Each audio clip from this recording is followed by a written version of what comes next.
बिस्मिल्लाहिर्रहमानिर्रहीम। अस्सलाम वालेकुम। I am professor Mohammad Tayyab Iqbal, your English teacher. हम ईडियम्स और फ्रेजल वर्ब शुरू कर चुके हैं। आज हमारा ईडियम्स और फ्रेजल वर्ब का दूसरा लेक्चर है। इससे पहले मैंने आपको ईडियम्स और फ्रेजल वर्ब के बारे में बताया था कि ये 10 नंबर का सवाल आया करता है और इसमें 10 ईडियम्स और फ्रेजल वर्ब मिक्स आया करते हैं, जिसमें से आपने 5 के सेंटेंसेस बनाने होते हैं। इसमें 5 या 6 या बाज़ औक़ात 7 ईडियम्स आते हैं और 3 या 4 फ्रेजल वर्ब आया करते हैं, जिसके आपने सेंटेंसेस बनाने होते हैं। तो ज़्यादा अच्छा ये होगा कि आप उन ईडियम्स और फ्रेजल वर्ब के सेंटेंसेस बनाएं जो आपको बहुत अच्छे आते हैं, बजाय इसके कि आप उसको तरतीब से करें। तो अब हम इसकी रीडिंग करने के लिए बोर्ड पर चलते हैं।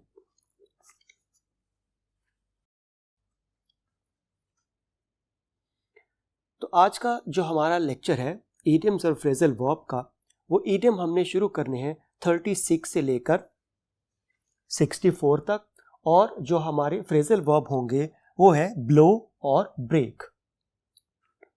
तो 36 से हम ईडियम पढ़ना शुरू करते हैं। To be a drawn game.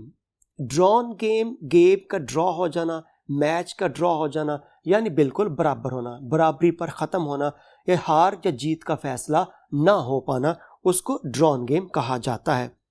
Both the teams got 1 point each after the drawn game. दोनों जो टीम्स थी उनको एक एक पॉइंट दे दिया गया क्योंकि वो गेम ड्रॉ हो चुकी थी, बराबर हो चुकी थी। 37. To be a hard nut to crack.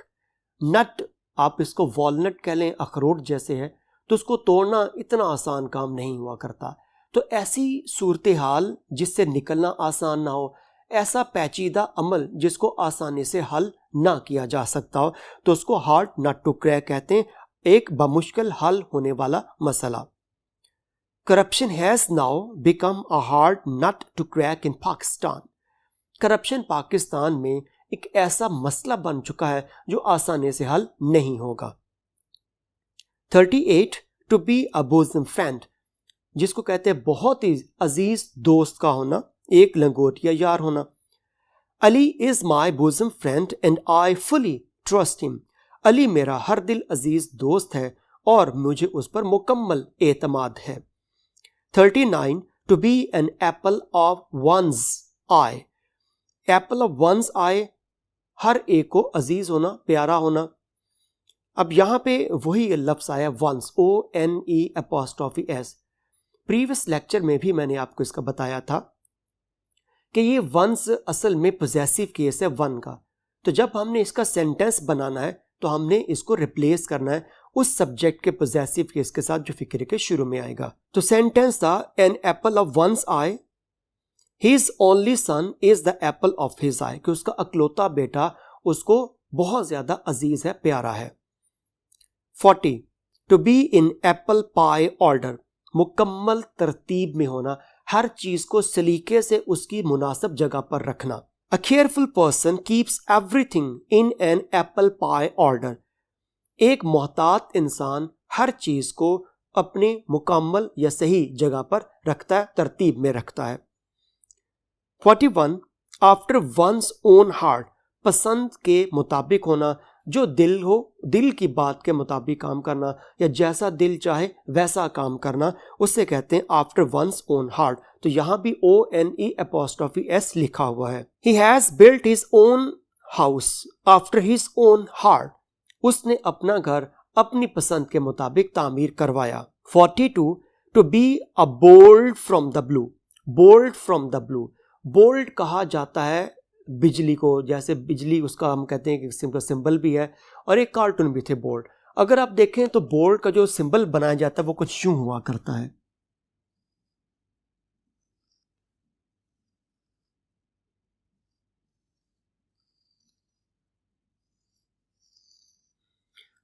इस तरह का एक सिंबल बोल्ड का बनाया जाता है। तो ये सिंबल बनता है। बोल्ड फ्रॉम द ब्लू का मतलब क्या हो गया? ब्लू कहते हैं आसमान को। तो आसमान से बिजली का चमकना, ऐसी मुसीबत जो आसमान की तरफ से है, अल्लाह ताला की तरफ से आए, तो नागहानी आफत का, ऐसी आफत, ऐसी मुसीबत, ऐसा मसला जो आपकी सोच समझ के बिल्कुल बाहर हो, अचानक कोई ऐसी प्रॉब्लम का आ जाना, उसे कहते हैं बोल्ड फ्रॉम द ब्लू, एक नागहानी आफत या मुसीबत। The murder of his son was a bolt from the blue for him, उसके बेटे का कत्ल उसके लिए एक नागहानी आफत था। 43 अ वाइल्ड गूस चेस, एक बेकार कोशिश करना। जैसे वाइल्ड गूस का मतलब क्या है कि ऐसे ये जो परिंदे हुआ करते हैं, ये बतख की फैमिली है गूस, कि जो मौसम के बदलते साथ ही हिजरत कर जाते हैं और उनको एक ठिकाना होता नहीं, कभी किस मौसम में कहीं और किसी मुल्क में और दूसरे मौसम में दूसरे मुल्क में। तो ऐसी मुर्गाबियों का या ऐसे जो बतख होती हैं या जो ऐसे राजहंस होते हैं, उनका पीछा करने का फ़ायदा कोई नहीं, उनको पकड़ा नहीं जा सकता। तो अ वाइल्ड गूस चेस का मतलब एक बेकार कोशिश करना। To wish for success without hard work is just a wild goose chase, बगैर मेहनत के कामयाबी की उम्मीद लगाना बिल्कुल ऐसे है जैसे वाइल्ड गूस चेस एक बेकार की कोशिश करना, एक गलत उम्मीद लगाना। 44 अ नियर मिस, कामयाबी के नज़दीक पहुंचकर नाकाम हो जाना, या यूँ कह लीजिए कि हम जैसे मैच देखते हैं, बाज़ औकात लगता है कि ये मैच दूसरी टीम जीत जाएगी, लेकिन पहली टीम बहुत अच्छा खेल का मुजाहरा करती और वो जीत जाती, यानी कि जीता हुआ मैच हार जाना या हारा हुआ मैच जीत जाना। A near miss. His attempt to pass the inter examination was a near miss as he failed by a few marks. His attempt to pass the inter examination, inter के examination इम्तिहानात को पास करने की जो उसने कोशिश की थी वो बहुत ही नज़दीक पहुंच के नाकामी हुई, क्योंकि उसने चंद ही जो नंबर थे उससे नाकाम हुआ, यानी कि थोड़े नंबर 2 या 3 नंबर से फेल हो जाना, उसको नियर मिस यहाँ पर कहा गया है। 45 ऑल एंड सन्ड्री, हर एक, आम हो या ख़ास हो, अमीर हो या गरीब हो, हर तबके का शख्स। All and sundry wear the same dress at Hajj, हज के मौके पर हर अमीर व गरीब, ख़ास आम एक ही जैसा लिबास पहनते हैं। 46 अ पार्ट एंड पार्सल, एक नागुज़ीर हिस्सा, ऐसा हिस्सा, ऐसा काम जिसके बगैर गुजारा मुमकिन ना हो। Games have now become a part and parcel of education, games तालीम का एक बुनियादी हिस्सा बन चुकी हैं। 47 to add fuel to fire, जलती पर तेल छिड़कना। The union leader added fuel to fire by his speech and the workers went on strike, union leader ने जितने भी मजदूर थे उनको अपनी तकरीर के जरिए मुश्तिल किया, और यानी कि उसकी तकरीर ने जलती पर तेल डालने वाला काम किया और सारे के सारे मजदूर हड़ताल पर चले गए। 48 to be a stone's throw, stone's throw करीब होना, नजदीक होना। I never arrive late because my college is a stone's throw from my house, मैं कभी भी ताखीर से नहीं पहुंचा क्योंकि मेरा कॉलेज मेरे घर के बिल्कुल नजदीक है। 49 अ बर्ड ऑफ पैसेज, एक आवारा गर्द इंसान। You cannot find him because he is a bird of passage, तुम उसको तलाश नहीं कर सकते क्योंकि वो एक आवारा मिजाज शख्स है। Number 50 a blessing in disguise, जहमत में छुपी हुई रहमत, एक छुपी हुई रहमत कह लें। Learning English proved a blessing in disguise for Churchill, ये first year at Harrow lesson है, सेकंड ईयर के अंदर पहला ही लेसन है, तो उसके अंदर उसको मजबूरन इंग्लिश सीखना पड़ी, लेकिन उसने जो मजबूरन इंग्लिश सीखी थी एक वक्त आया कि उसके लिए बहुत ज़्यादा फ़ायदेमंद साबित हुई थी, तो इसलिए लिखा कि इंग्लिश सीखना चर्चिल के लिए जहमत में छुपी हुई रहमत साबित हुआ। 51 एट द रिस्क ऑफ, अपनी जान को खतरे में डालकर कोई काम करना, खतरे में पड़कर यह खतरा मोल लेकर कोई काम करना। Soldiers protect us at the risk of their lives, जो सोल्जर्स हैं फौजी, वो अपनी जान को खतरे में डालकर हमारी हिफाजत करते हैं। 52 एट अ लॉस, कासिर होना, कोई काम करने के काबिल ना होना। The failed student was at a loss about his future, वो फेल तालिब इल्म अपने मुस्तकबिल के बारे में या मुस्तकबिल के नुकसान को जानने में कासिर है। 53 एट अ स्ट्रेच, लगातार, मुसलसल। The old man cannot walk 10 miles at a stretch, वो बूढ़ा शख्स मुसलसल मेहनत नहीं कर सकता। यहां पर लिखा कैनॉट वॉक, तो हम यहां पे कहेंगे चल नहीं सकता, तो बूढ़ा शख्स मुसलसल 10 मील तक पैदल नहीं चल सकता। 54 एन ऑयली टंग, खुशामद या चापलूसी वाली गुफ्तगू।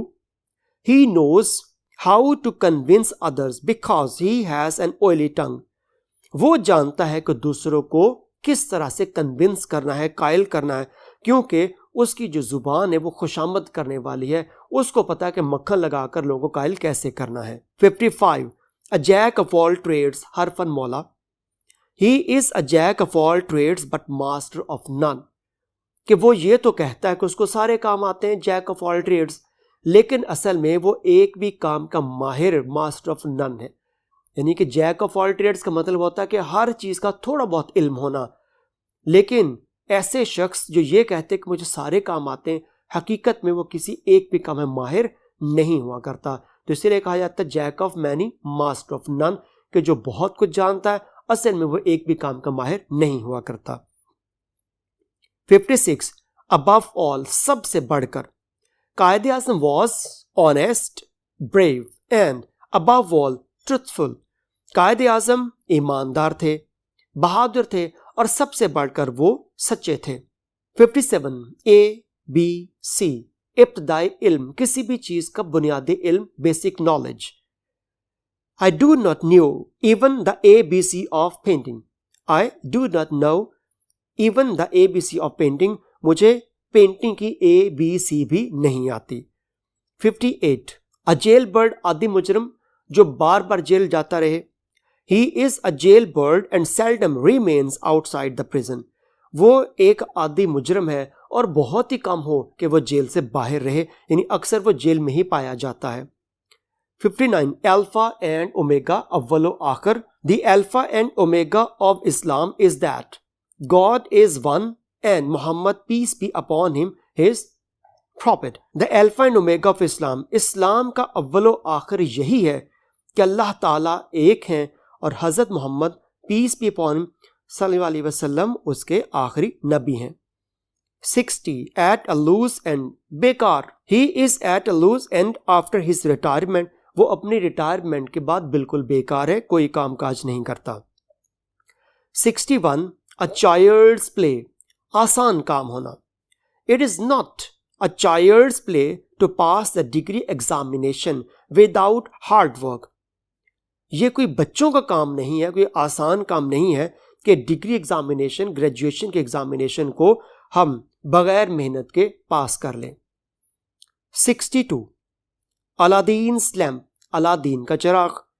Those who dream of having Aladdin's lamp to do wonders will achieve nothing. ऐसे लोग जो ये ख्वाहिश रखते हैं कि उनको अलादीन का चिराग मिल जाए, दरअसल वो कुछ भी हासिल नहीं कर पाते।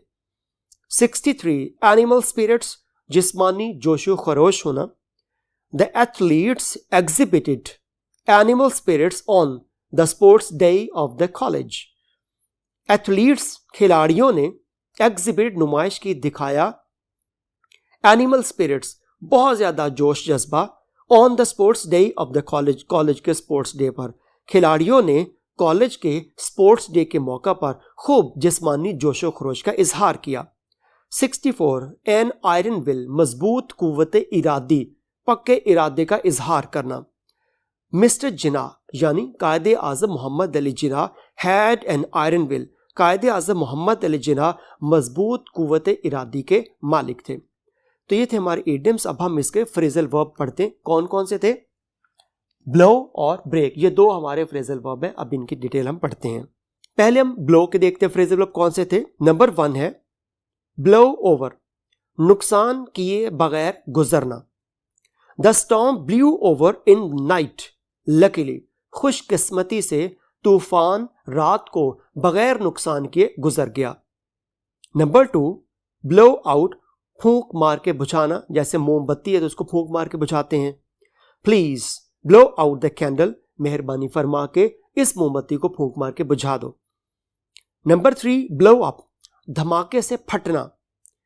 The bomb blew up injuring many, bomb धमाके से फट गया और बहुत से लोगों को जख्मी कर दिया। नेक्स्ट है ब्रेक। ब्रेक का पहला फ्रेजल वर्ब देखते हैं, ब्रेक अवे, फरार हो जाना। The prisoner broke away from his guards. कैदी अपने गार्ड से फरार हो गया, हाथ छुड़ाकर भाग गया। नंबर 2, ब्रेक डाउन, रुक जाना, किसी मशीन का खराब हो जाना या टूट फूट का शिकार भी होना, break down. His van broke down on the highway. उसकी वैन, उसकी गाड़ी हाईवे, उस बड़ी सड़क पर रुक गई, खराब हो गई। नंबर 3, ब्रेक इनटू, जबरदस्ती घुसना, किसी जगह पर दाखिल होने की कोशिश करना। Burglars had broken into their home while they were away. वो चोर उसके घर में घुस गए जबकि वो घर पे नहीं थे। नंबर 4, ब्रेक अप, छोटे छोटे टुकड़ों में तकसीम करना, तोड़ना। The ship broke up on the rocks. वो शिप, वो बहरी जहाज यानी पहाड़ों से टकराया और टुकड़े टुकड़े हो गया। नंबर 5, ब्रेक अप, खत्म होना, अलहदगी होना। There marriage has broken up, उनकी शादी खत्म हो गई या अलहदगी हो गई। नंबर 6, ब्रेक ऑफ, कुव्वत से अलहदा करना, तोड़कर, खींचकर किसी जगह को, किसी चीज को अलग अलग करना। The back section of the plane had broken off, उस प्लेन का, एरोप्लेन का, हवाई जहाज का पिछला हिस्सा टूटकर अलग हो गया। नंबर 7, ब्रेक आउट, किसी बीमारी का या वबा का अचानक फूट पड़ना। Malaria has broken out in the city, शहर में मलेरिया की वबा फूट गई। नंबर 8, ब्रेक विद, क़िताए ताल्लुक करना किसी शख्स से। Unfortunately the younger generation has broken with many old values. बदकिस्मती ये है कि नौजवान नस्ल ने बहुत सी हमारी ओल्ड वैल्यूज, पुरानी रिवायात से क़िताए ताल्लुक कर लिया है, उनको छोड़ दिया है। तो ये थे हमारे आज के इडियम्स और फ्रेजल वर्ब। नेक्स्ट लेक्चर में दोबारा फिर हाजिर होऊंगा। बहुत शुक्रिया। अल्लाह हाफिज़।